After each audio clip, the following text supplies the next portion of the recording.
Bismillahirrahmanirrahim. Assalamualaikum warahmatullahi wabarakatuh. Selamat pagi teman-teman. Ketemu lagi ya di titik balik perubahan. Sebelum kita awali kelas kita pagi ini, kita berdoa terlebih dahulu sebagai bentuk syukuran atas nikmat, rahmat, dan kepahaman dalam mengikuti kelas kita pagi ini. Berdoa silakan. A'udzubillahi minasyaitonir rajim. Bismillahirrahmanirrahim. Rabbi zidna ilma warzuqna fahma bi rahmatika ya arhamar rahimin. Amin. Monggo, Bang Jago. Oke, kita lanjutin ya yang kemarin. Jadi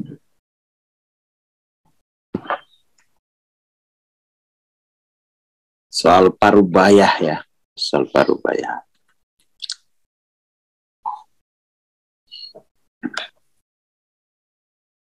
Mana tuh ya?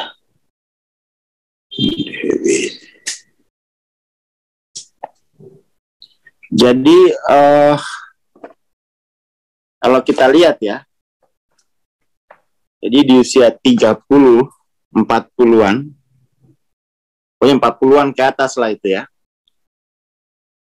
Itu kalau dia tidak tidak belajar kategori soal eksistensial begitu ya, maka dia pasti terjebak pada kehidupan yang hedonis gitu ya. Kalau uangnya banyak, jadi kalau uangnya banyak itu atau ada uangnya, itu pasti dia terjebak ke sini. Misalnya gimana kalau nggak punya duit, terjebak kemana dia? Kalau uangnya banyak, dia akan terus mencari ya. Dia akan mencari hal-hal baru di dunia eksternal.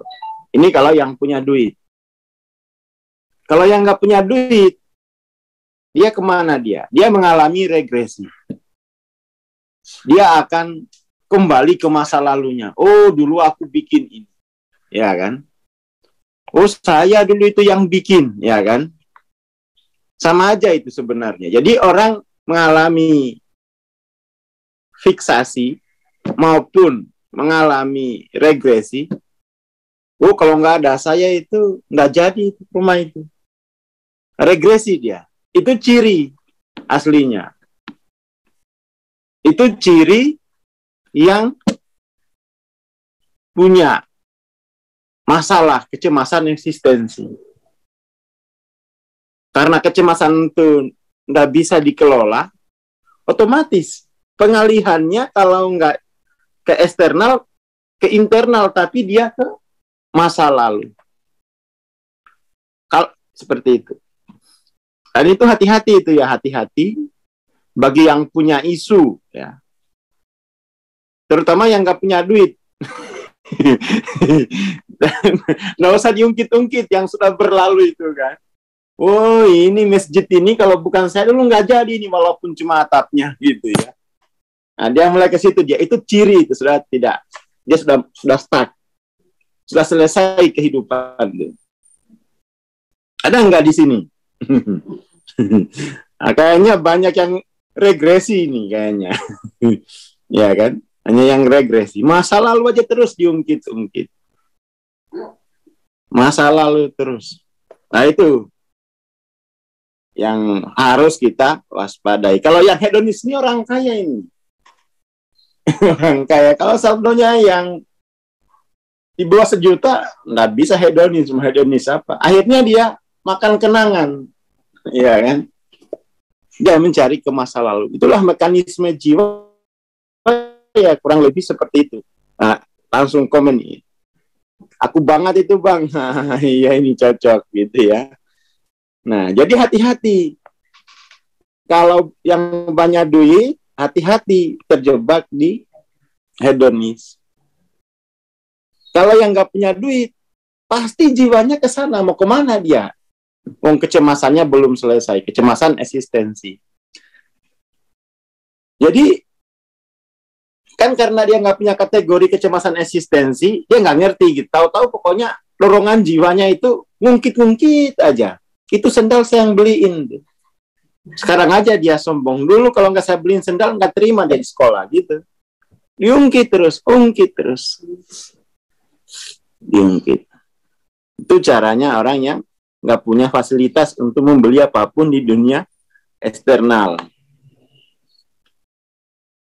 Ditandain ya, yang punya isu itu segera bertobat dalam bentuk hadapi kecemasan eksistensi itu. Transendensi. Ya kan? Transendensi. Kerbaunya dijual aja ke yang punya kerbau. Kalau yang nggak punya kerbau itu banyak. Nanti tahun 2023 itu banteng ya, banyak yang dijual tuh. Nggak diambil. Bantengnya dijual aja gitu. Untuk jiwanya gitu ya. Karena kita ini sebenarnya nggak mengerti gejala jiwa itu. Jadi ada pengabaian gitu. Ada pengabaian. Nggak apa-apa. Loh, padahal udah 20 tahun ngungkit. Itu dulu anting-antingnya saya yang beliin anak istri. Ngungkit istri gitu. Dulu itu istri itu nggak punya sama sekali. Kalau saya nggak lamar dulu itu ya mungkin sampai sekarang nggak ada yang lamar. Gitu. Ya, kayak gitu itu jiwa yang mengalami regresi. Bagaimana menghadapi orang yang memiliki sikap seperti itu? Ya, bagaimana ya memang itu fiturnya begitu. Fiturnya begitu. Mau nggak mau ya dikasih belajar lagi. Itu memang sudah respon jiwa begitu ya. Sudah respon jiwa. Coba mari kita lihat ya. Menghadapi perasaan dan melepaskan ilusi. Coba kita lihat. Tapi paling enggak udah tahu nanti. Oh, ini aku kok suka ngungkit-ngungkit masa pacaran dulu gitu ya. Uang saya dulu udah habis waktu pacaran. Kamu tiap malam minggu minta beli kuaci, habis tabunganku. Wah, itu udah kecemasan eksistensi kira-kira itu ya.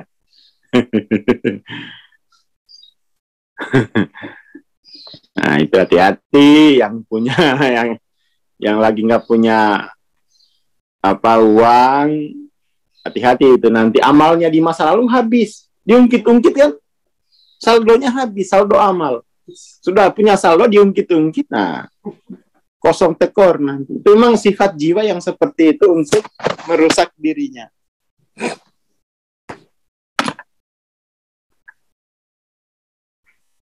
Seperti itu. Dan diingatkan kalau bisa itu, nggak usah itu kamu tumbuh aja secara eksistensial gitu ya. Tumbuh aja secara eksistensial. Nggak usah diungkit-ungkit.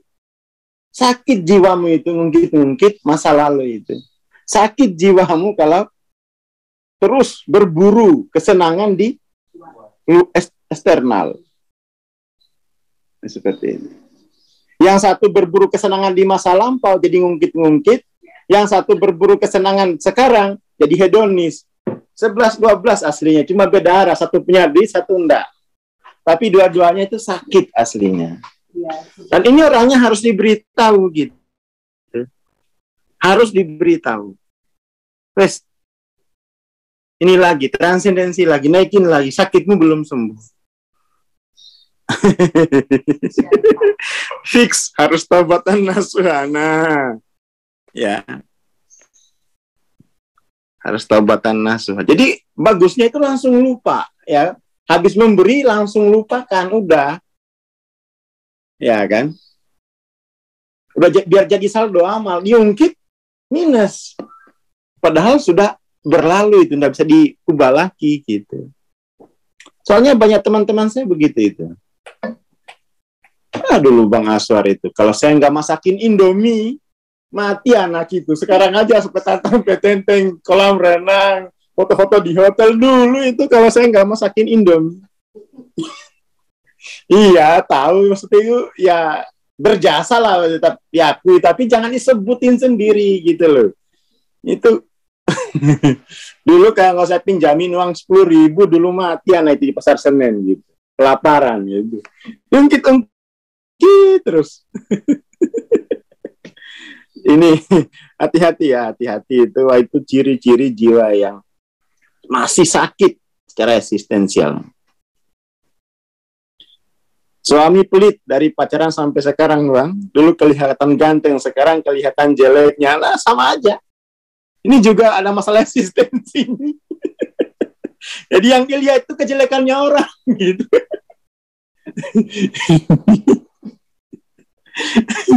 Oh, Jaimin. Wah. Ya, Jaimin itu. Ya. Yang kena tipes. Nabung. Nabung, makan Indomie dia. Bulan Desember orang peserta tahun baru dia opnam gitu ya, minum impus. Itu ya. Dan itu saya kira udahlah itu penyakitnya orang Indonesia saya kira ya. Dan lebih banyak yang regresi itu daripada yang hedonis. Yang hedonis itu kan orang kaya aja. Mau hedonis apa orang nggak punya. Dan segera dibilangin kalau punya teman, aduh kamu transendensi lagi deh.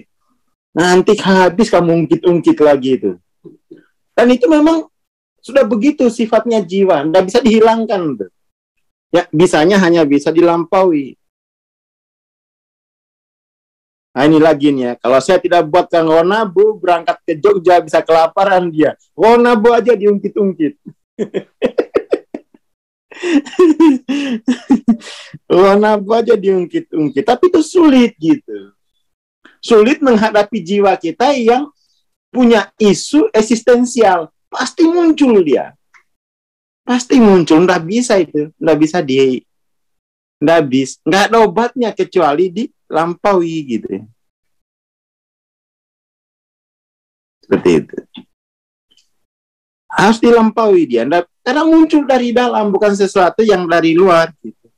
Kita juga kadang, kenapa jiwaku begini ya? Bukan kenapa, tapi masih sakit jiwaku ini. Jangan bilang kenapa. Iya kan? Jangan bilang kenapa gitu. Oke ya. Itu isunya itu. Coba mari kita lihat bagaimana ini kita bisa keluar dari ilusi semacam itu.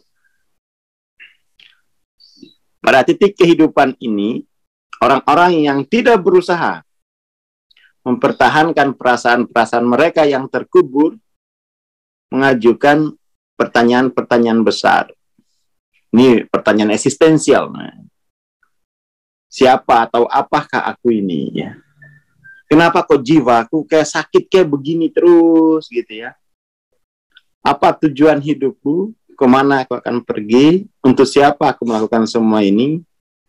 Apa itu Tuhan? Kemana aku akan pergi setelah mati? Itu dalam keadaan cemas, bertanya ini gitu, jangan ungkit-ungkit. Perenungannya, nah dikasih buku ini aja deh yang tadi bertanya gimana ya Bang menghadapi orang begitu. Dikasih buku ini, difotoin aja lah kalau nggak mau dikasih buku. Mas, kalau kamu lagi teringat jasa-jasa di masa lalu, ungkit-ungkit, perenungan ini aja gitu. Kemana aku akan pergi setelah mati? Tambah cemas. Asam lambung. Iya langsung asam lambung GERD gitu ya. Gitu ya. Ini pertanyaan-pertanyaan eksistensial ini. Dan ini harus direnungkan biar jiwanya bangkit. Jadi ngungkit-ngungkit hedon itu sebenarnya ketidakmampuan jiwa merumuskan arah yang benar gitu.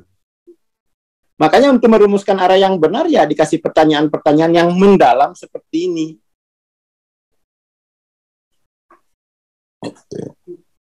Ya, biar tidak ungkit-ungkit lagi masa lalu. Ya Bang, kayak aku langsung GERD. Nah, bagus. Biarkan mantan berlalu. Oke, kalau bisa biarkan. Tapi kan muncul terus kenangannya. Muncul terus kenangannya. Jadi ketika kita menemukan jiwa kita sendiri ya, mengalami regresi, semua diungkit gitu ya. arahkan ke sini, beri arah yang tepat, beri arah dengan pertanyaan-pertanyaan eksistensial biar jiwanya bangkit, gitu ya. Tipe-tipe pertanyaan seperti itu mulai memenuhi pikiran karena kita melihat melalui ilusi dan curiga bahwa tidak ada di luar diri kita yang mampu membuat kita bahagia. Jadi pertanyaan-pertanyaan ini akan membangkitkan. Nggak ada juga mengungkit-ungkit kenangan masa lalu itu tidak membuatmu bahagia kok. Malah membuat diri kita tambah dijauhi orang. Tambah dijauhi. Kenapa ya? Sakit. Tularan. Nular ini penyakit. Ungkit-ungkit masa lalu sama hedon nih. Sis, lagi diskon sis. Nular. Nular ini soalnya. Jadi hedon dan regresi ini sama-sama nular gitu. Memang harus diberi jarak. Ini bagus nih ya. Yang suka mengungkit masa lalu, yang suka mengungkit, nih dari Bang Heru MM, Magister Manajemen. Yang suka mengungkit masa lalu belum selesai di penerimaan dan pengakuan, akhirnya bikin pedih. Ya mau diapain lagi gitu ya.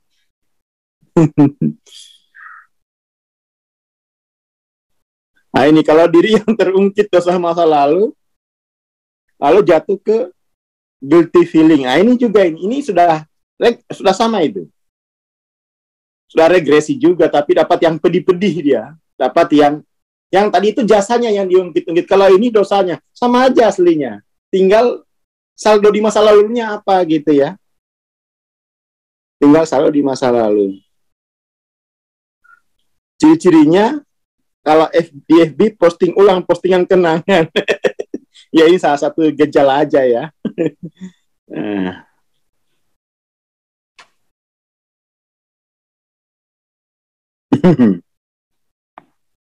Jadi sebenarnya bukan soal kita makan-makan enak, enggak. Tapi yang disebut hedonis itu makan enak untuk pelarian akan kecemasan eksistensial gitu loh. Itu maksudnya tuh. Bukan soal makan enak. Kemarin saya habis makan enak, saya makan enak tiap hari ya. Bukan soal itu gitu. Masa kita kembali ke zaman tahun 60-an krisis pangan lagi? Enggak, bukan itu soalnya. Disebut hedonis itu ketika kita makan enak itu dalam rangka untuk melarikan persoalan kecemasan eksistensial. Ya kan? Itu soalnya sebenarnya. Sebagian dari kita menyadari bahwa tak satu pun lingkungan kita akan memperbaiki cara kita merasakan ya, diri kita. Jadi dia mengungkit masa lalu itu sebenarnya untuk bisa merasakan dirinya gitu. Bayangin, saking bermasalahnya jiwa itu. Untuk merasakan dirinya aja harus mengungkit masa lalu. Bayangin, menderitanya itu. Menderitanya. Kalau saya udah nangis saja di kamar itu. Ya kan. Jadi untuk mengalami kembali dirinya itu harus mengungkit masa lalu. Seperti itu. Karena untuk keluar udah nggak punya stok lagi dia. Biasanya kan dirinya dialami lagi melalui perolehan, ya, akuisisi, akumulasi. Nggak bisa perolehan, pasti jiwa ke masa lalu. Akhirnya apa, orang tua dulu? Aku begini ini karena orang tuaku. Aku begini ini karena dulu istri saya dulu ya boros.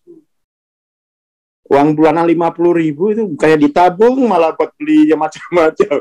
50.000. ya omongan jiwa ya kayak begitu itu.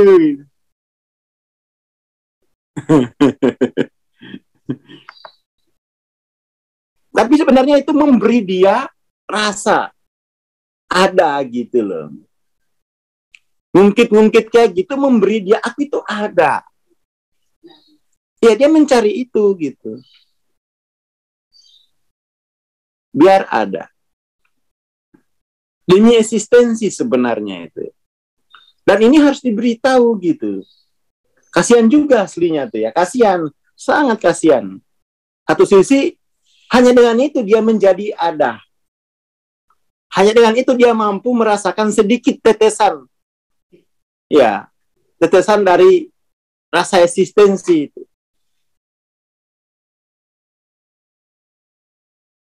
Itu sisi empatinya. Ya kan? Sisi galaknya. Ya kamu belajar nih loh. Ya kan? Harus digalakin, kamu belajar, jangan kamu jadikan nggak apa-apa ini setetes pun dari masa lalu tetap membuatku hidup. Ya jangan begitu. Iya kan, jangan begitu.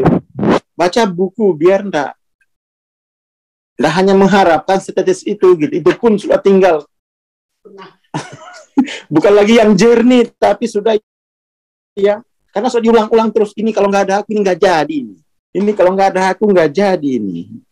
Iya betul, krisis eksistensi, krisis parah ya. Kalau krisis itu kurang mantap dia, krisis parah. Ya krisis sekali, sangat krisis. Dan itu memang disuruh baca buku gitu.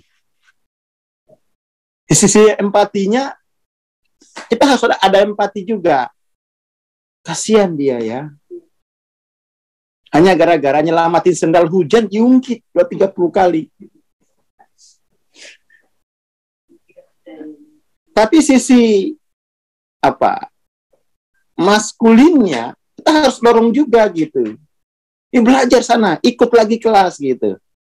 Ya. Sisi femininnya kasihan dia.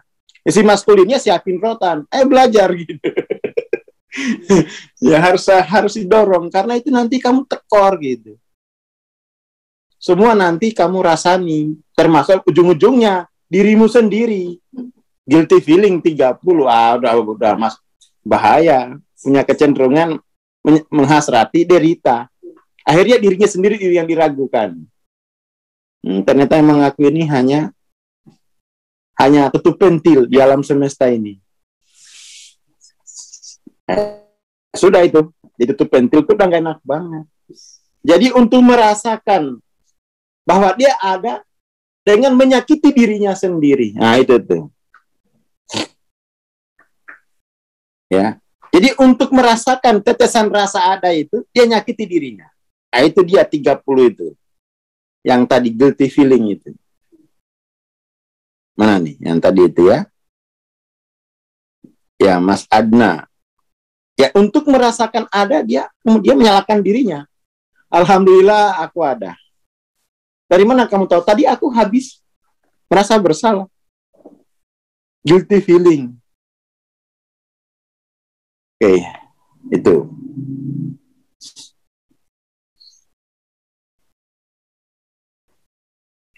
Menyalahkan masalahnya, trauma baca buku sekolah yang tidak menarik, Bang. Itu lagi gitu ya. Itu lagi. Ya bencana eksistensi bukan krisis ya. Ya bagus nih. Ini namanya bencana, kita itu tertimpa bencana. Bukan lagi krisis ya, udah bencana. Ini bencananya bencana nasional. Ya kan?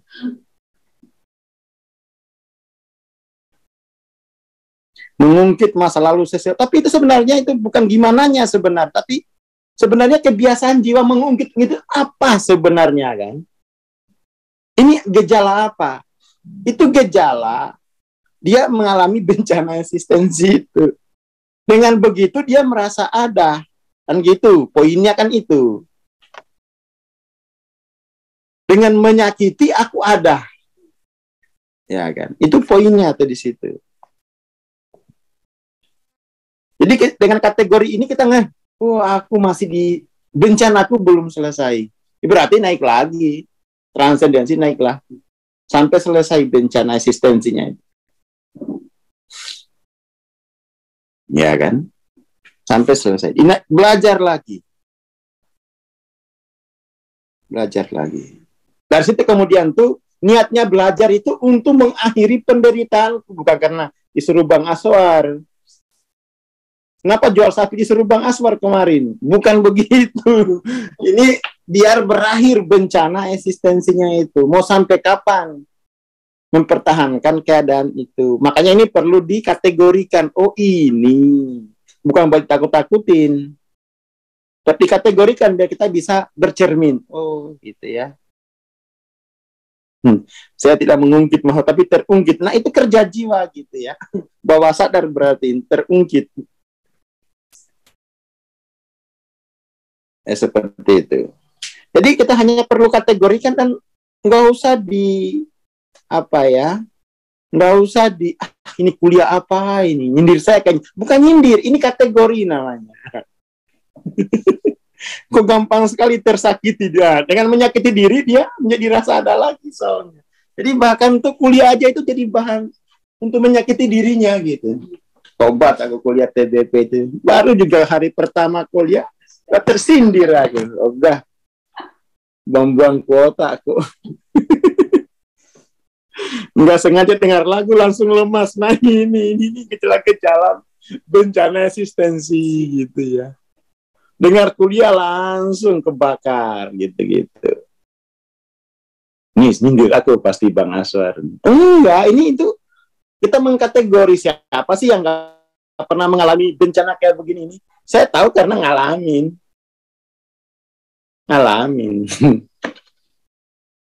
Iya kan? Ngalamin. Jadi ini bukan nyindir, ini kita mengkategorikan diri. Oh, jawabannya astagfirullahaladzim. Nemu diri kita soalnya apa gitu. Selama ini nggak merasa sakit tuh. Nggak merasa sakit. Mana saya nggak sakit. Saya ini marbot. Di masjid terus. Nggak mungkin sakit loh. Ini bukan soal tempat gitu. Ini jiwa, level kesadaran jiwa gitu. Nggak ada yang kebal walaupun misalnya itu marbot. Kalau yang marbot itu yang berbahaya. Karena tiap hari hanya lihat mik, tembok itu kan. Ya, saya alami marbot, saya tahu jadi marbot itu. Tukang ngepel. Kita juga mengenali besarnya energi yang diperlukan untuk mempertahankan proyeksi diri kita sebagai sebuah citra kepada dunia, dan betapa melelahkannya, melelahkan sekali mempertahankan pikiran dan tubuh yang tak pernah berhenti menyibukkan diri dalam keasikannya sendiri. Apa keasikannya? Ngungkit masa lalu. Keasikannya ngejar diskon. Lelah jiwa itu. Lelah. Sampai aplikasi itu udah nggak mau lagi diinstal di HP-nya. Install, hapus gitu. Ada nggak yang begitu? Install, hapus. Sudah dihapus, diinstal lagi. Ya kan? Nah ini nih, bagus sekali ya. Ya nggak nyindir ini, tapi memang harus diperlihatkan. Hantu ini harus kita angkat ke permukaan. Baru lihat, kok hantunya mirip wajahku ya? Harus ada keberanian. Jadi courage. Kita harus berani menatap sisi gelap jiwa kita sendiri. Yang selama ini kita sembunyi, kita kasih pakai baju yang apa namanya, baju suci, padahal hantu. Nggak usah. Dah, maling ono wae wes. Mantan maling sepatu soalnya gitu aja, nggak usah. Ini bahaya soalnya. Ini kan kita ngomong what is, bukan who is kan ya. Ini juga ada bagus lagi nih Mas Ada ini. Kadang itu merasa semangat, kadang juga selalu keingat salah yang kemarin Bang. Yaitu keasikan jiwa itu begitu ya. Dia sudah punya keasikan. Ini harus dihentikan ini. Ini kalau niat belajarnya untuk menghentikan kebiasaan jiwanya, jual sapi layak memang itu. Udah. Layak. Penderitaan udah lama ini. Nah ini nurun nanti. Ini diwariskan penderitaan ini ke lintas generasi. Diwariskan. Yang disebut dengan karma eksistensi. Diwariskan.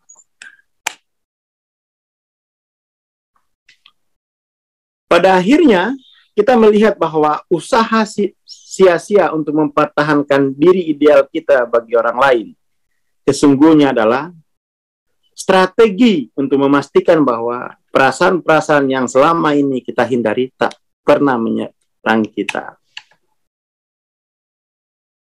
Berapa lama kita bisa jungkir balik, melakukan banyak hal sekaligus, hanya agar hidup kita tidak terpuruk, gitu ya. Jadi kita dikontrol oleh dunia akhirnya, tuh. Bayangin, dikontrol oleh dunia.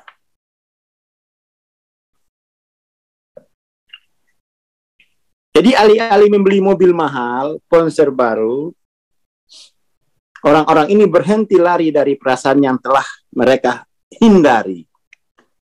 Hadapi secara langsung, konfrontasi. Termasuk, ya kuliah pagi ini, ayo kita hadapi bareng-bareng gitu. Ini bukan who is, ini soal what is ya. Itu prinsip yang harus dipegang kalau mau bersih-bersih. Hantu di dalam diri ya. Hadapi secara langsung. Tapi sakit bang, udah hadapi, konfrontasi. Jadi kesadaran itu sifatnya konfrontatif. Nggak bisa dia persuasi-persuasi. Nggak bisa. Makin lama itu udah. Makin lama. Nggak usah sindir-sindir, langsung aja. No, gitu ya. Nggak usah disindir-sindir. Kata orang Munan, nggak usah pakai palenda itu. Nggak usah. Langsung aja. Itu kalau bahasa Jawanya berarti bloko suto. Langsung pakai bloko suto ya. Belajar juga Jawa saya. Oh, nggak usah putar-putar. Langsung bloko suto apa adanya. Itu cara cepat sembuh, gitu ya. Pakai cara bloko suto. Coba ditulis bloko suto ya. Itu harus dihidupkan lagi itu. Tapi itu kayak diri sendiri, jangan. Kayak diri sendiri bloko suto itu. Ya, bloko suto ya. Ada istilahnya bloko suto ya. Orang Jawa kalau salah tolong diperbaiki saya. Bloko suto gitu. Konfrontatif. Bloko suto itu. Garis bawah untuk diri sendiri dan keluarga. Jangan Pak Jokowi. Tapi sebenarnya kalau kita berani juga bloko suto itu secara radikal, di bloko suto orang itu enggak apa-apa. Tunjukkan hantuku di mana, kan gitu. Nggak apa-apa kalau tapi itu radikal ya, nggak apa-apa kalau mau.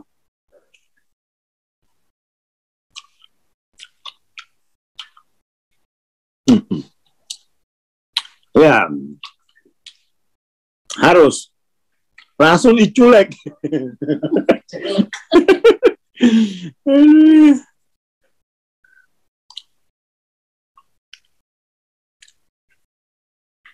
Gitu ya. Udah pakai bloko suto aja gitu. Nah ini bloko suto ratampi ngaling-ngaling gitu ya, langsung intinya adalah gitu.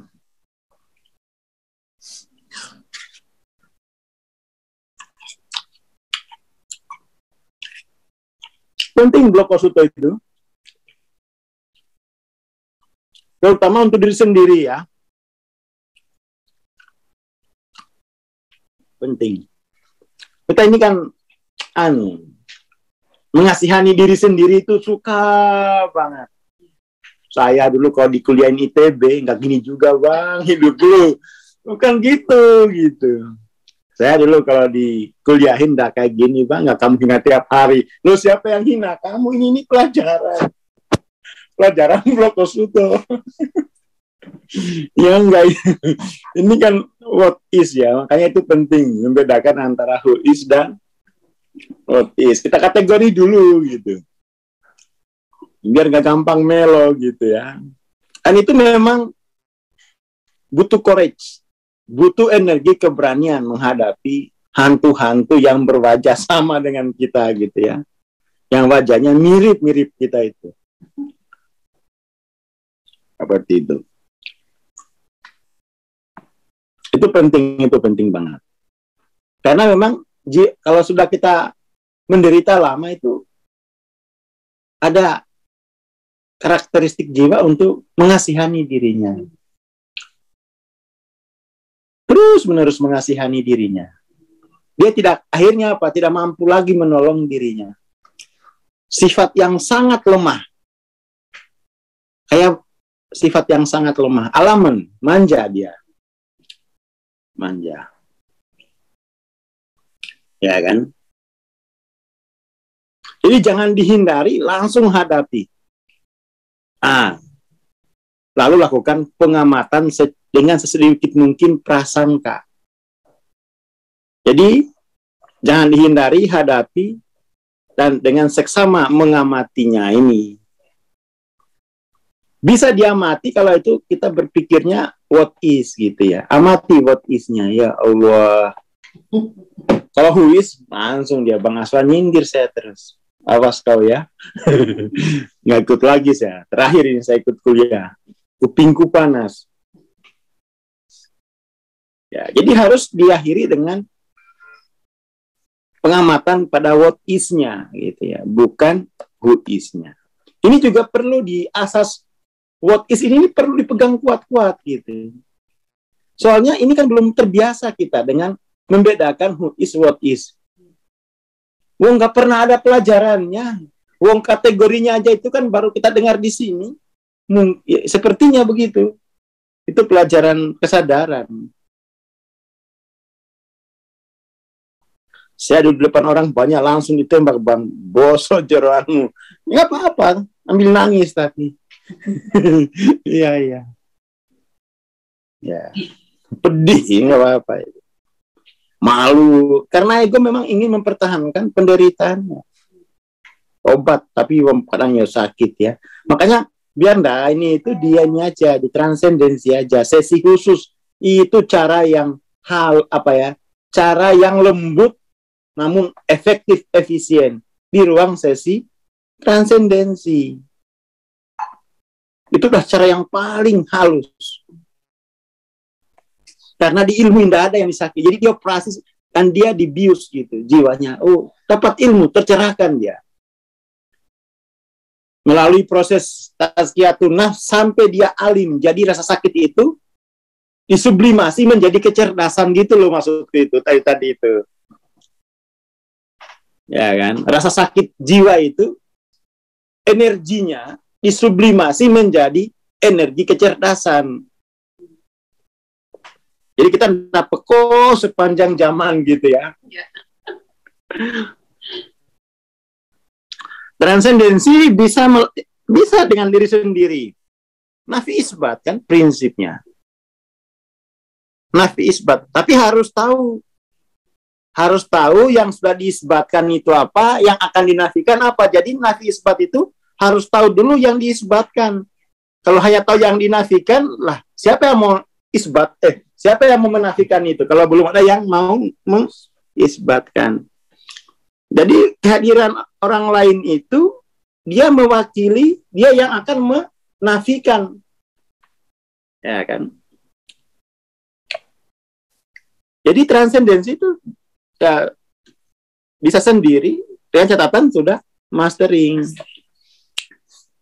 Sudah tahu channel frekuensi yang bisa mengisbatkan, yang bisa menafikan ya.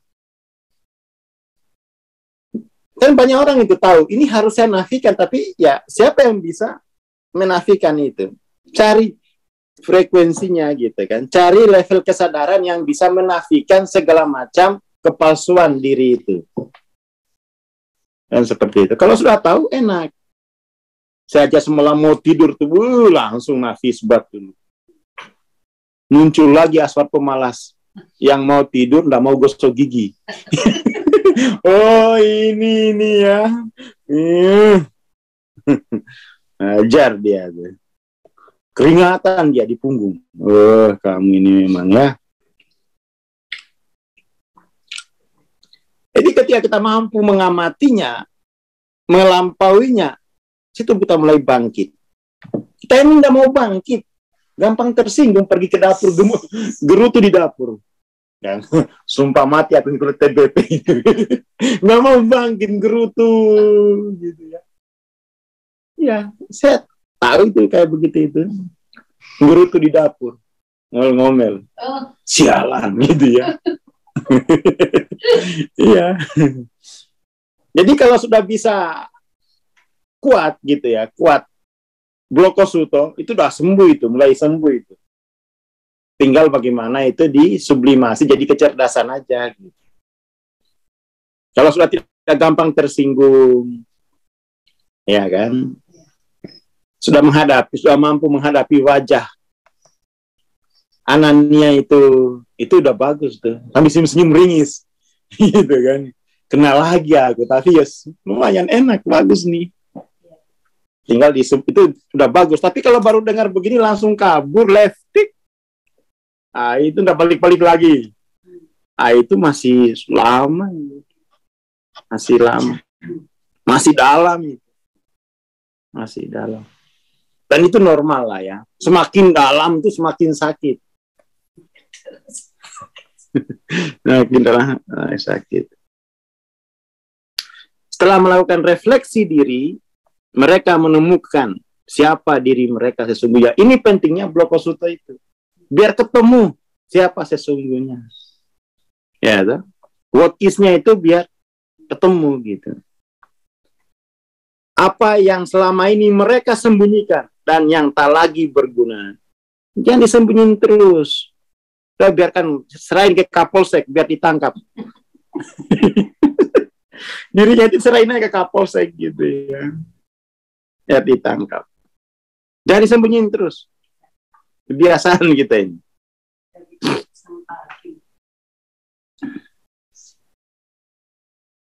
Seperti itu.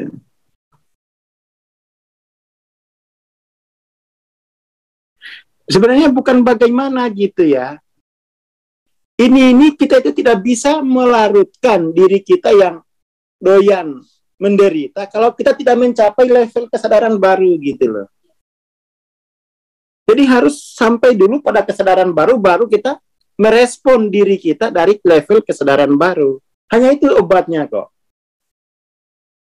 Kalau mau yang dirawat, nah jangan pakai perawatan. Mau sampai kapan merawat jiwa yang sakit ini? Lampaui. Kalau mau dirawat, psikoterapi lah. Mau sampai kapan merawatnya ini? Iya kan? Ini ada laporan. Tadi malam rasa nyeri di saluran urin. Menggila. Ya. Menggila. Minum nyeri 2 butir tidak ada efek. Akhirnya pas sholat Isya muncul pertanyaan, yang mana rasa kesayaan Tuhan itu? Kenapa yang ada hanya rasa nyeri? Nah, berarti secara spiritual, dengan nyeri itu saya menjadi ada.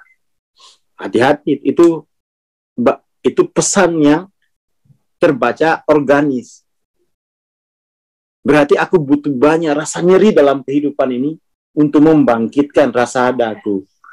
Ya, itu di tubuh. Bagaimana kalau misalnya rasa nyeri itu di keluarga, rasa nyeri itu di finansial, rasa nyeri itu di budaya. Itu kan rasa nyeri itu kan bahasa tubuh.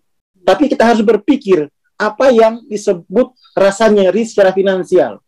Apa yang disebut rasa nyeri di leadership. Apa yang disebut rasa nyeri di budaya. Rasa nyeri itu kalau di komunitas itu kayak apa sebenarnya situasinya. Itu harus dicari. Jangan berhenti hanya pada tubuh, enggak. Itu bahasa organis. Tapi kalau bahasa budaya nyeri itu apa? Kenyerian itu bentuknya apa? Itu harus diungkit terus. Ya kan? Bagus ini, bagus. Tinggal dilanjutkan. Dan ini perlu tanya ke dokter. Sebenarnya mekanisme apa yang terjadi pada tubuh sehingga nyeri itu? Itu harus dipelajari sifat fisikanya. Sehingga sifat fisika itu kalau di ekonomi seperti apa, kalau di sosial seperti apa sifat fisika itu. Ini kan sifat energi ini kan. Sifat energi. Sifat energinya.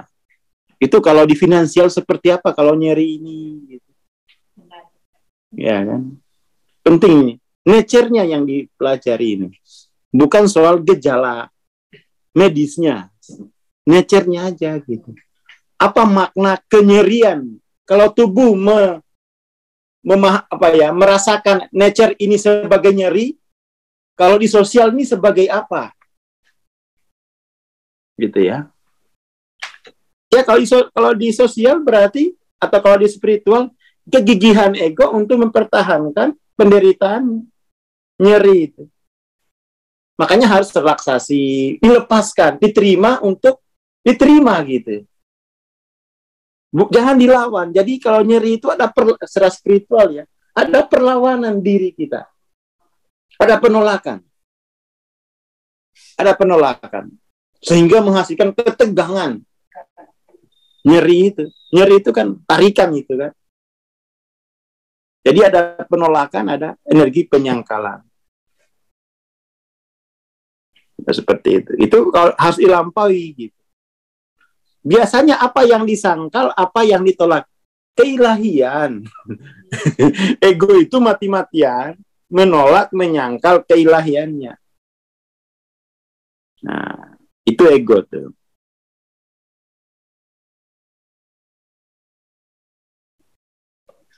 Pokoknya ini ya, ini bagus dari Bang Andi. Tubuh saya sakit-sakitan dan pergi. Itu sakit-sakitan itu kan energi gitu loh. Energi dari kesadaran.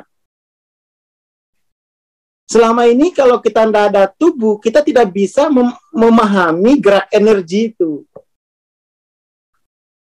Ya kan? Nah, lewat tubuh kita tidak bisa menghindar lagi. Ayo menghindar. Ayo. Tidak bisa menghindar. Maka tubuh itu adalah etalase dari energi kesadaran kita yang paling nyata. Mungkin yang abstrak-abstrak kita nggak ngerti. Tapi kita nggak bisa menghindar. Untung dikasih tubuh itu. Itu sebenarnya prakarya jiwa kita gitu ya. Kerja jiwa kita itu ditampilkan, ini loh hasilnya. Karena ditampilkan dia secara spiritual, dia nggak punya kesadaran spiritual. Nggak ditampilkan di tubuh jelas. Nah, kencing batu. Ya kan, ingus berlian. Akhirnya ini menjadi tubuh kita ini nanti menjadi nggak masuk departemen kesehatan nih, masuk departemen pertambangan dan mineral. Wah, isinya mineral semua. Ini masuk Minerba ini.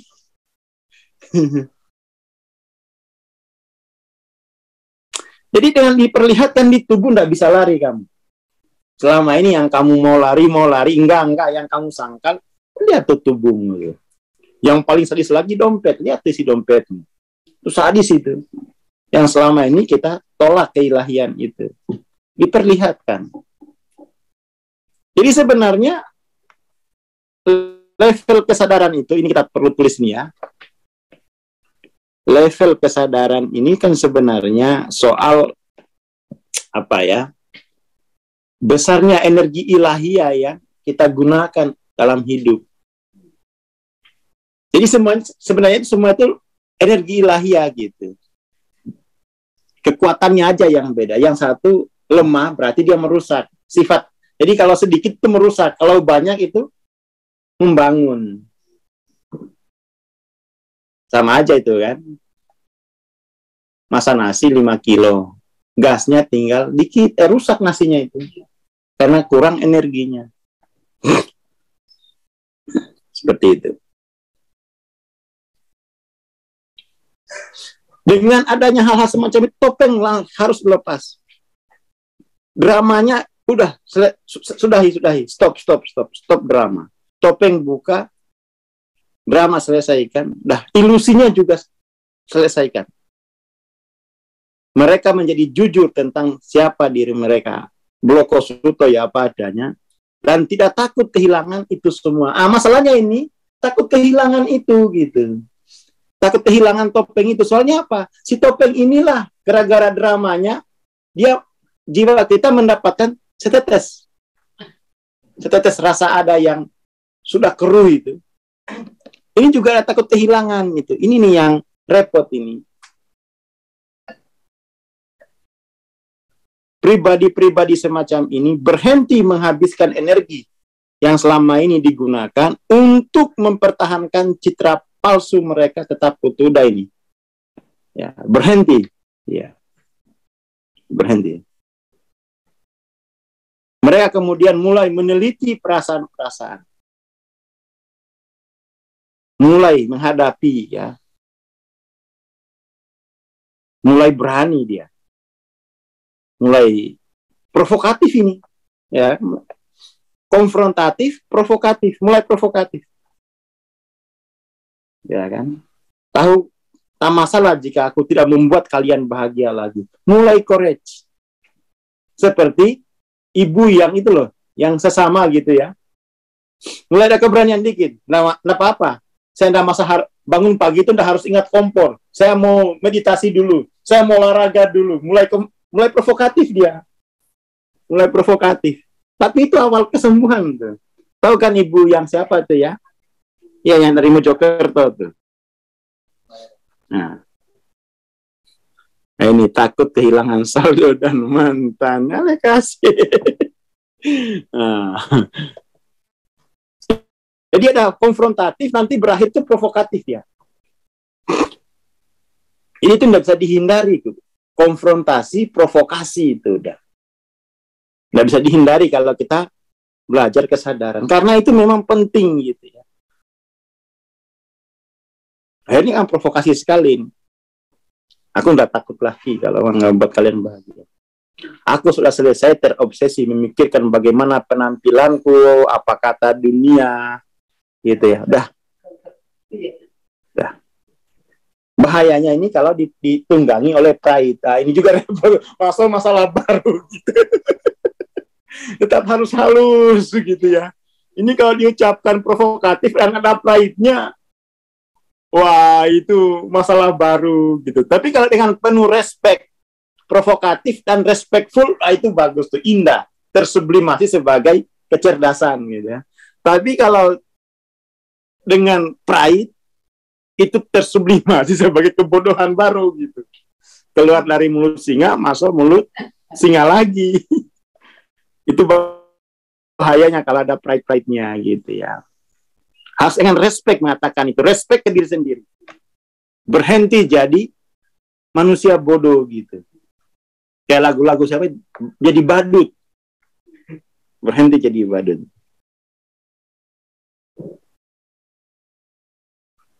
Bang, bagaimana bila kita sering sedih karena melihat teman lebih cepat mencapai target? Banyak sekali masalahnya ini ya. Ya itu bukan bagaimana, tapi itu naikin level kesadarannya ya. Apa ya? Apa? What is? Oh, ini level kesadaran harus dinaikkan. Dan kalau sudah begini, ini udahlah. HP-nya dijual aja dulu ya. Untuk belajar menaikkan level kesadaran. Menyesal ya kan? Lihat teman naik dapat target kita sedih. Harusnya aku. Itu. Harusnya aku katanya. HP-nya buat ikut Jumnasi Malakama sudah ini. Ya tinggal pilih. Jiwa mempertahankan kebiasaannya sedih karena lihat target temannya tercapai, harusnya aku yang di sana gitu ya. Sedihnya kan di situ ya Mas William ya. Harusnya aku yang di sana. Di sana lagu-lagunya. Istilahnya anu, apa ini maksudnya anunya ini? Oh iri.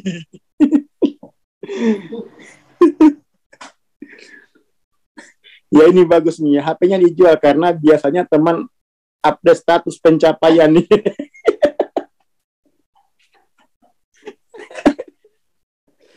Iya. Di usia yang sama kok, hasilnya dia sudah segitu. Itu masih mendingan. Kok mantanku jadi segitu hasilnya, nyesal aku. Wah, itu repot lagi.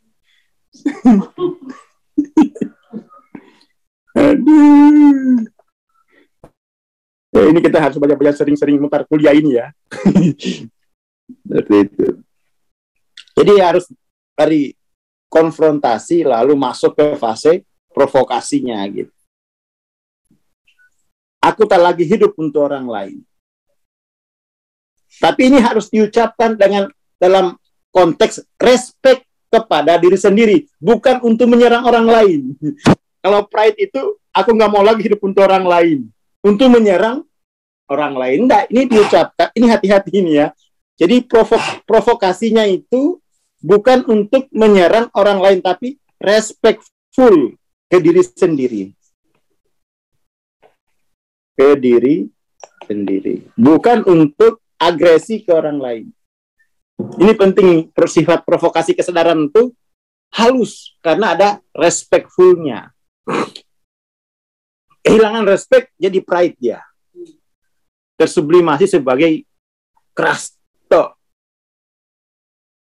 Jadi noise, tidak jadi voice.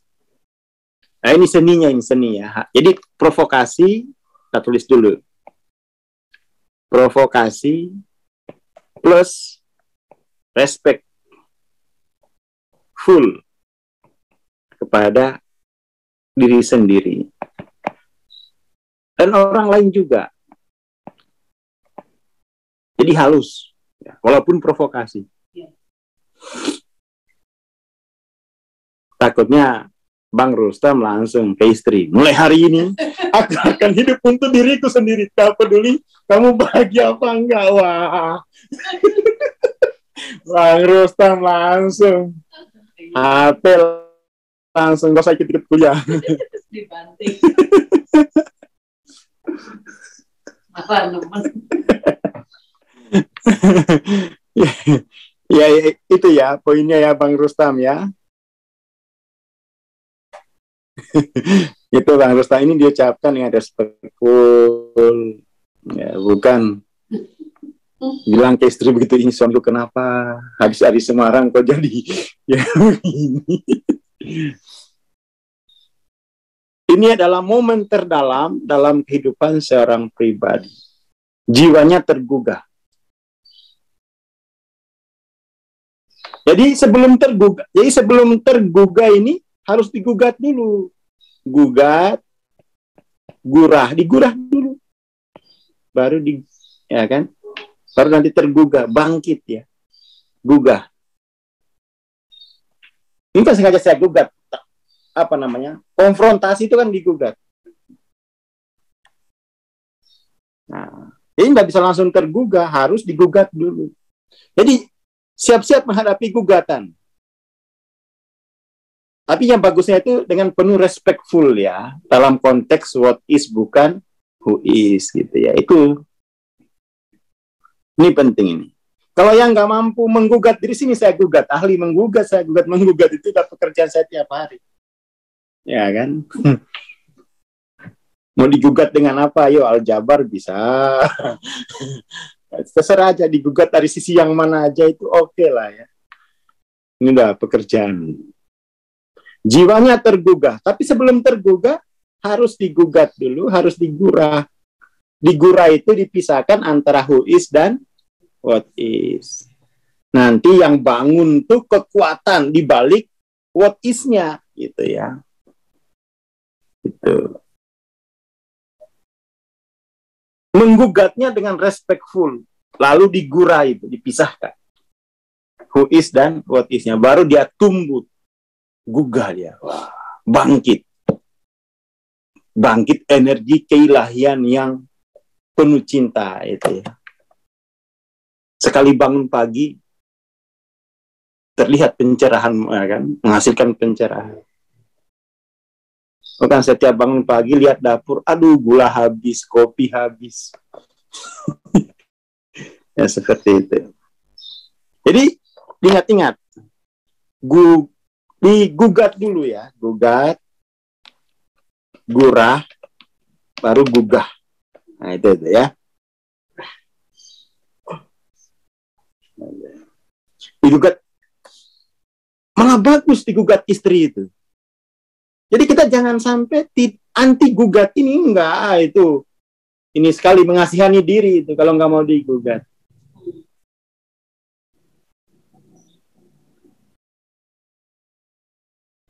Harus punya keberanian untuk menggugat dan digugat.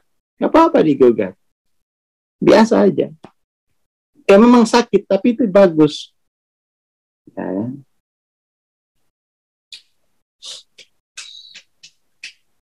Nah, kalau yang gugat istri lebih powerful. Ya betul. Ya kan?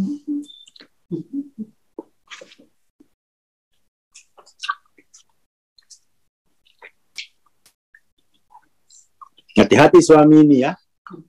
Digugat istri itu hancur dunia.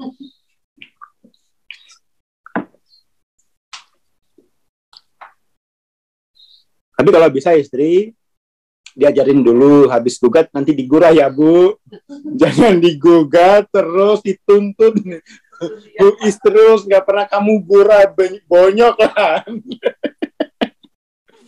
Habis digugat tolong digurah ya, dipisahin yang kamu gugat itu apa sebenarnya kan. Jangan bonyok. Hahaha, selalu gugat istri Bang Ali Helmi. Udah digurah belum? Main gugato nggak digurah ya, kecut. Ya, main gugat juga digurah dong. Ini Pak, ini loh Pak Ego, ini keilahian milih mana? Oh, milih Ego. Gugat lagi. Milih keilahian I love you full gitu. Jangan gugat toh, nggak digurah ya kecut. Aduh. 3G ya, harusnya 5G. Nanti kita cari lagi geleng-geleng ya, biar tambah 5G gitu. Gugat, gora, gugah, geleng-geleng itu la ilaha illallah. Sudah, nafi isbat. biar 5G gitu ya. Jangan, sip. Habis digugat langsung digurah kanita ya, jangan digugat toh. Langsung merasa guilty feeling kalau digugat toh, nggak digurah gitu ya. Langsung merasa tidak berguna, yes. Ya kan. Ya ini ya. Disakiti itu malah. Bukan diprovokasi, malah disakiti. Ya kan, setelah digugah nanti dia akan terdorong. Setelah digugah nanti dia bisa membedakan kebenaran dan kepalsuan. Atau kekuatan dan kelemahan. Nah ini. Dan dusta telah berakhir. Kalau sudah terkenali, tersaksikan kelemahan dan kekuatan, kebenaran atau kepalsuan. Ini tujuannya itu ya. Gugat, gurah, gugah. Setelah tergugah itu dia mengenali sendiri kelemahan dan kekuatan. Selama ini kan kita hanya gugat nih. Gugatannya itu nggak main-main. Ke KUA segala. Kerasnya nggak pernah digurah. Tahu-tahu sampai gugat ke KUA. Itu pun tidak berakhir. Tunggu Mas ya. Dia herat kalau saya gugat. Ya Allah. Baru 1G dia. Gugat toh. Dan itu keterampilan ego kita itu memang sampai di situ. Ya. Tambahin lagi, tatap, tangkap, ungkap, gugat, gurah, gugah, geleng-geleng gitu ya. 5G, gugat, gurah, gugah, geleng-geleng, nasisme gitu ya. Nah. Ya, kita kan selama ini pintar menggugat itu. Soalnya apa? Ada KUA. Terbuka itu, bisa daftar online. Bisa daftar online lagi. Aduh. Nah, ini yang kita harus tambahkan lagi ya. Gugat, gurah. Biar bangkit itu. Biar tergugah. Sehingga tergugahnya itu melahirkan pencerahan. Gitu. Makanya nggak sembarang gugat. Belajar dulu. Belajar menggugat dari sisi Ar-Rahman. Yang menggugat itu Ar-Rahman. Dari sisi Ar-Rahim. Jangan gugat toh. Uang belanja kurang Mas. Nih, sudah sampai KUA ini kalau tidak ditambah hari ini. Kalau nggak ditambah lagi sampai dunia akhirat nih Mas. Itu pride, tidak ada respectfulnya.